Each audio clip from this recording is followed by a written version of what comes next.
लिखा है। नतीजों पर बातचीत करने के लिए हमारे साथ बालाजी अमाइंस के MD mister D Ram Reddy जुड़ गए हैं। मिस्टर रेड्डी, गुड आफ्टरनून, स्वागत है आपका जी बिजनेस पर। अपना समय देने के लिए आपका शुक्रिया। सबसे पहले कांग्रेचुलेशंस, अच्छे नतीजे कंपनी ने पोस्ट किए हैं। कहां से ग्रोथ आती हुई दिखी और पर्टिकुलरली डिमांड ट्रेंड फार्मा और एग्रो स्पेस के लिए कैसी दिखी आपने? देखिए, अभी फार्मास्यूटिकल में हमारा प्रोडक्ट्स में 55 to 60% फार्मास्यूटिकल कंपनी में जाता है और 20 to 28% एग्रो में जाता है। तो दो सेक्टर फार्मा और एग्रो दोनों भी अच्छा चल रहा है।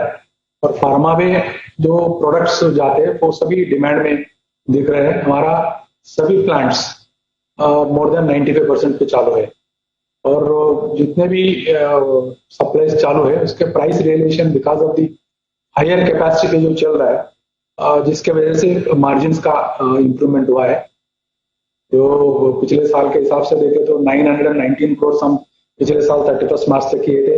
इस साल में 1227 करोड़ का टोटल एनुअल टर्नओवर किया है, जिसमें मोर देन 33% ग्रोथ है टर्नओवर में। एंड आगे जाके फार्मा में 10 to 12% का ग्रोथ एक्सपेक्ट कर रहे हैं।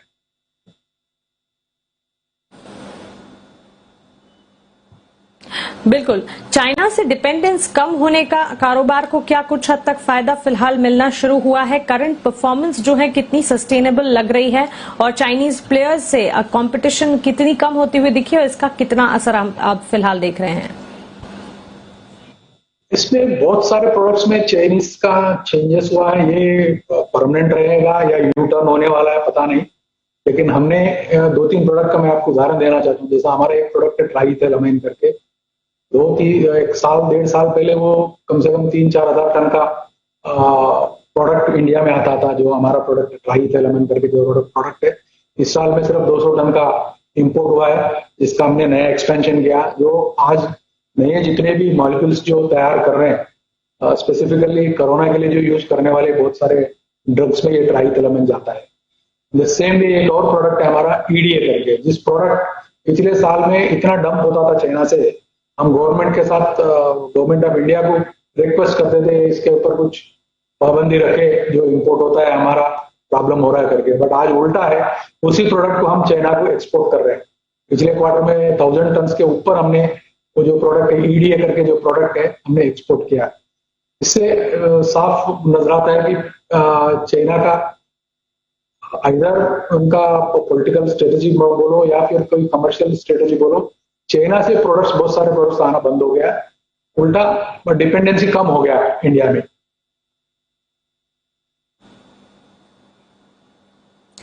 बिल्कुल मिस्टर रेड्डी, ट्राइथाइलामाइन और साथ ही इथाइलडाइमाइन के प्राइसेस में एक जंप देखने को मिला है। ये ट्रेंड किस तरह से देख रहे हैं आप? साथ ही आपने ट्राइथाइलामाइन में रिसेंटली कैपेसिटी एडिशंस भी किए हैं, इसका कंट्रीब्यूशन आपके रेवेन्यू और प्रॉफिट्स में कितना दिखेगा? जैसा अभी ट्राइथैलामाइन का हमारा पहले का कैपेसिटी 6000 टन पर साल का था, उसमें अभी ये जो पिछले हफ्ते में हमने जो कमेंट्स किया है तो 16500 टन का पर ईयर का एडिशनल कैपेसिटी, कुल मिला के अभी 22500 टन, जो देश का हाईएस्ट कैपेसिटी होगा इस प्रोडक्ट में होने वाला है। जिसकी वजह से हमारा आज जो 1227 करोड़ का हमने जो टर्नओवर किया, जिसमें 200 से 300 करोड़ का एडिशनल टर्नओवर हो सकता है अगले साल में, अगर फुल साल पूरा इस प्लांट चला तो।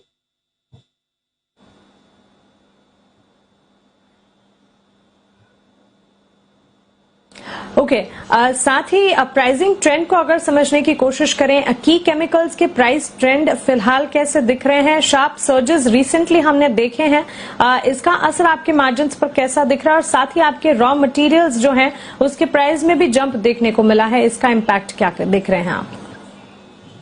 जैसा प्रोडक्ट का शॉर्टेज है पूरा वर्ल्ड वाइड, शॉर्टेज रहने से जैसे रॉ मटेरियल के प्राइसेस भी बढ़ रहे हैं और फिनिश्ड प्रोडक्ट का प्राइसेस भी बढ़ गया।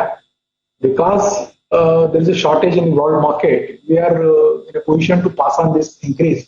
रॉ मटेरियल का जितना भी इंक्रीज हुआ है हम इजीली पास ऑन कर पा रहे शॉर्टेज रहने से।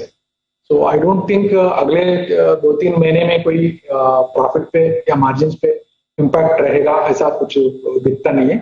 I am not talking about the Balaji mills, with every chemical industry I think अगले 1-2 क्वार्टर के लिए अच्छा ही रहेगा। बिल्कुल मिस्टर रेड्डी, अगर सेगमेंट वाइज बिजनेस को समझने की कोशिश करें, स्पेशलिटी केमिकल्स बिजनेस का प्रदर्शन फिलहाल कैसा लग रहा है? अच्छा है। स्पेशलिटी केमिकल पे जो चाइना पे डिपेंड होते थे वो जो कंट्री में शुरू हो गए बहुत सारे, जैसे हमारे प्रोडक्ट्स आप देखेंगे ईडीए जैसा आपको मैं बताया इथिलीन डायमाइन करके जो बोला है, देश में 30,000 टन का कंजम्पशन है उस प्रोडक्ट का। एंड आत्मनिर्भर भारत के अंडर हमने जो चालू किया first time in the country, हम अकेले बनाते जो पहले इंपोर्ट होता था। ऐसे बहुत सारे प्रोडक्ट्स है, नॉट ओनली फॉर बालाजी पर ऑल द केमिकल इंडस्ट्री जो डिपेंडेंट जो वो था वो भारत में जब मैन्युफैक्चर करना शुरू कर दिया, जिसके वजह से definitely there is a good demand for the coming future. Alright sir, FY22 के लिए आपके केपिक्स प्लान्स क्या हैं और साथ ही आपके यूटिलाइजेशंस करंट लेवल क्या है, इस पर हम थोड़ी जानकारी लेना चाहेंगे। अभी जितने भी प्लांट्स है सभी ऑलमोस्ट 90-85% कैपेसिटी पे चल रहे हैं। First time in the history of our business we have seen almost all the products are in short supply. जितना चाहिए उतना जा रहा है। आगे जाके जैसा हमने बोला पिछले हफ्ते एक प्लांट हमने कमेंस किया, कमिंग 6 to 8 मंथ्स में एक नया प्रोडक्ट आ रहा, डाइमिथाइल कार्बोनेट करके एक प्रोडक्ट है जिसका कंस्ट्रक्शन चालू है। वो अगले 8 महीने में प्रोडक्शन पे आने वाला। ये प्रोडक्ट भी आज भारत इंपोर्ट करता है 7 to 8,000 टन बाहर से इंडिया में आता है। We will be producing first time in the country between 10 to 15,000 tonne का कैपेसिटी में हम प्रोडक्शन करने वाले हैं। ये this is coming year, and जिसके लिए हम कोई लोन वगैरह लेने वाले नहीं है। हमारा पूरा इंटरनल अप्रूवल से ही एक प्लांट चालू होने वाला है।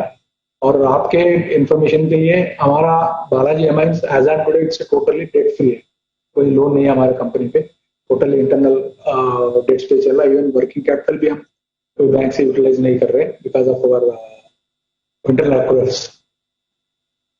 बिल्कुल सर, बहुत अच्छी बात है। बिल्कुल सर, एक आखिरी सवाल क्विकली आपसे जानना चाहूंगी, करंट क्वार्टर परफॉर्मेंस को अगर समझने की कोशिश करें, आपके प्रोडक्शन और डिमांड पर लॉकडाउन और रेस्ट्रिक्शन के फेजेस हैं, उसका कोई असर आपको लगता है आगे चलकर दिखेगा? थोड़ा बहुत फर्क पड़ा है, लॉजिस्टिक्स पॉइंट ऑफ व्यू में थोड़ा फर्क पड़ा है, बट ओवरऑल में we have done very well. And आगे भी वैसा दिखता नहीं बिकॉज अनलाइक लास्ट ईयर का जो लॉकडाउन था और ये ईयर का लॉकडाउन में वही फर्क है। गवर्नमेंट ऑफ इंडिया या गवर्नमेंट ऑफ महाराष्ट्र बोलो या कोई भी स्टेट गवर्नमेंट बोलो, they have taken very good decision that not to disturb the industries. Otherwise पिछले साल आपने देखा है लॉकडाउन के टाइम पे जो माइग्रेटेड लेबर छोड़ के दूसरे स्टेट में जाते थे, जिसकी वजह से प्रोडक्शन पे इम्पैक्ट होता था। इस साल में they have not disturb any manufacturing industry which is very good for the country, और जिसके वजह से सभी industries specifically chemical pharma industry बहुत अच्छा चल रहा है और आगे भी अच्छा ही रहने वाला है। बिल्कुल सर, शुक्रिया ये तमाम जानकारी के लिए, सवालों के जवाब देने के लिए, हमारे साथ जुड़ने के लिए, साथ ही आने वाले क्वार्टर्स के लिए आपको ढेर सारी